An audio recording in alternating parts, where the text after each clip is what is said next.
Hello and welcome to another episode of Fraud Friday. My name is Nkosana Khoda. Today we'll be talking about social engineering. And no, social engineering is not another college degree. It's something that is very real and happening today. And to get a better understanding about what it is and how it's happening, we have Clive Maromo.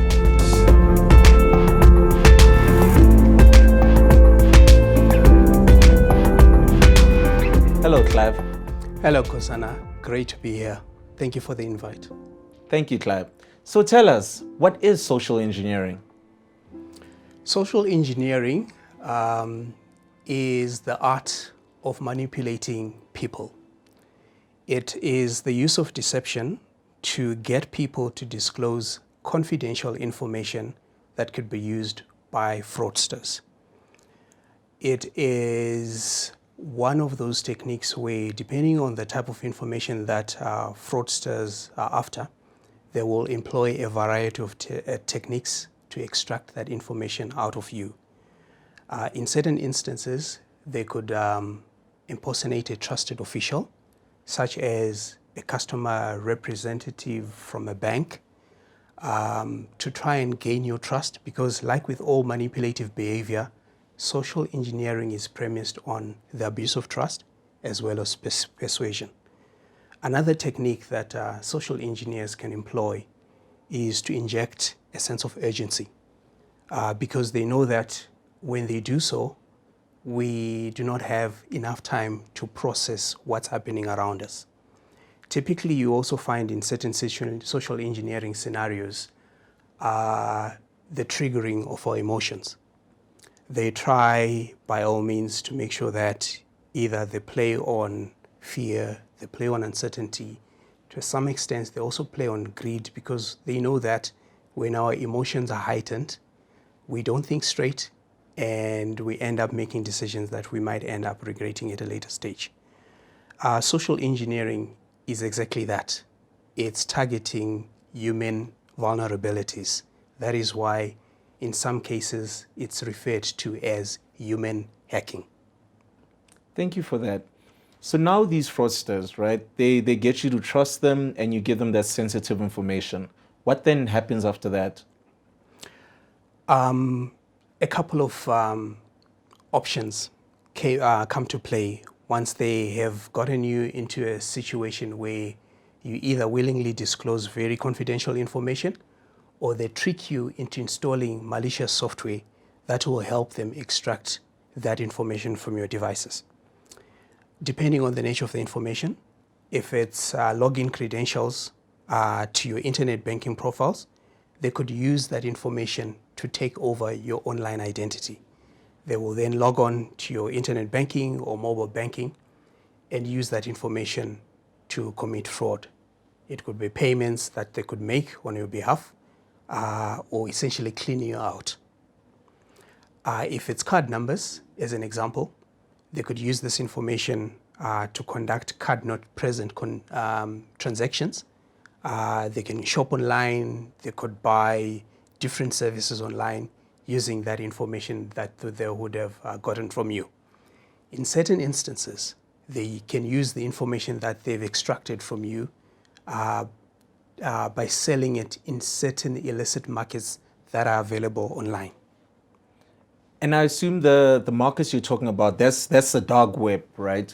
So what is this dark web and who has access to it? Absolutely. The dark web is a part of the internet that is not normally available to public viewing. It is not indexed by your usual search engines such as Google.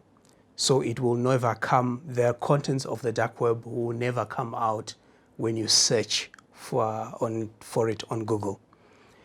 This is because in most cases, the content or the web pages that are available on the dark web are sitting behind encrypted content. They are sitting in databases that have got restricted access.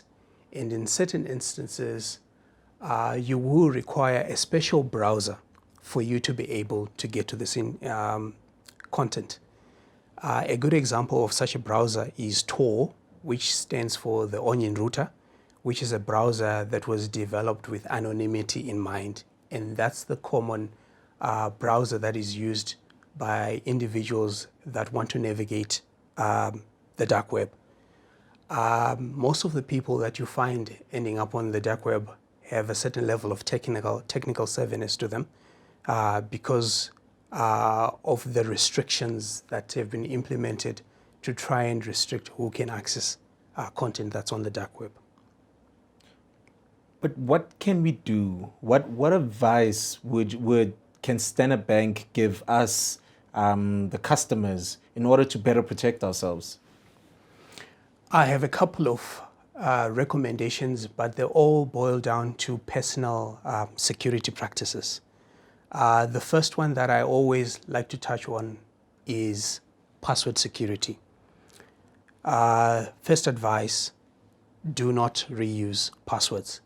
Do not make use of the same password for different services. So as an example, most individuals tend to use the same password for their emails, for their social media presence, as well as for their banking access.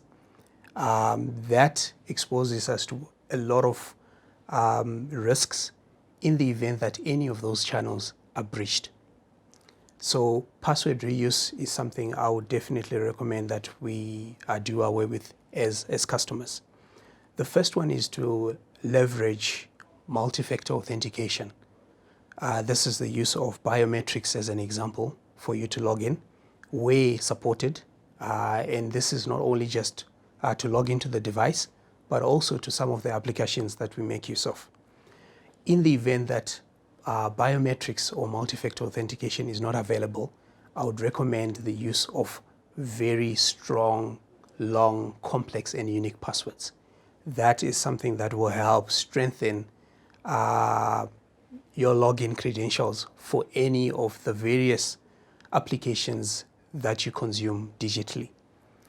From password management or password security, I would also recommend that we look at endpoint security.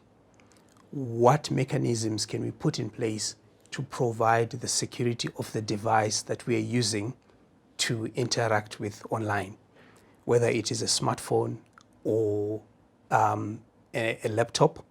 I would definitely recommend that we have some level of malware protection. And antivirus software is one good example of malware protection that one could implement so that it looks out and prevents malicious software. It could be keyloggers, it could be spyware, it could be ransomware from affecting our devices. Another recommendation is around keeping software updated. This could be the operating system or the mobile platform that you're using, or some of the applications that are running on the device itself. And this is a recommendation I'll extend to anything that speaks on the internet, whether it's a smartphone, a dishwasher, anything with an internet presence. Recommendation or good practice says that you should keep that software updated, because that's where some of the vulnerabilities that are exploited by cyber criminals come from. So password management is definitely one of them. Endpoint security is another recommendation. And the third recommendation I would also pass to our customers out there is around the confidentiality of the data in the different applications that they make use of. Let's take, for example, on social media. Social media is a playground for cyber criminals that are looking for potential victims. So when you're conducting yourself on social media, I strongly recommend that you try and limit the amount of personal information that you share on these platforms, because this information can be used by fraudsters to not only profile you, but they can also be used as a stepping stone for conducting identity fraud. So making sure that you limit what you share on social media is a good start. Another recommendation is around just be mindful of some of the links that you click whilst you're engaging yourself on online platforms. Some of these links are a precursor to some of the social engineering attacks, such as phishing. So you should always just be mindful or be cautious when it comes to clicking links on social media or online services. The third one I would also recommend, especially on social media, is just to be cautious when it comes to accepting friend requests. Identities on social media can easily be taken over. So be cautious when accepting friend requests. It could be on LinkedIn, it could be on Facebook, because fraudsters also make use of that as a way of approaching or some of their intended victims. The other one is around just making sure that you do not reuse password again, especially on social media. For the various social media platforms you use, try and set unique passwords. That's a recommendation around just confidentiality of information, especially on social media. But generally, when you're conducting yourself online, try and avoid sharing personal information, whether it's password or one-time passwords, through channels such as SMSs or emails, because in certain instances, you are not very confident of who is on the other side of the comms, and in some instances, some of these channels can be intercepted. So that is some of the advice I would give or offer to some of our customers around maintaining good personal security practices. Clive, wow, I've learned so much from you. Thank you so much for today. It's a pleasure, Nkosana, and thank you for having me.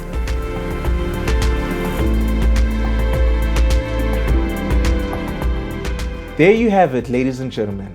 Clive has given us valuable tips in order to do our banking better. Tune in to another episode of Fraud Friday, as we will be talking about impersonation fraud. My name is Nkosana Khoda. See you soon.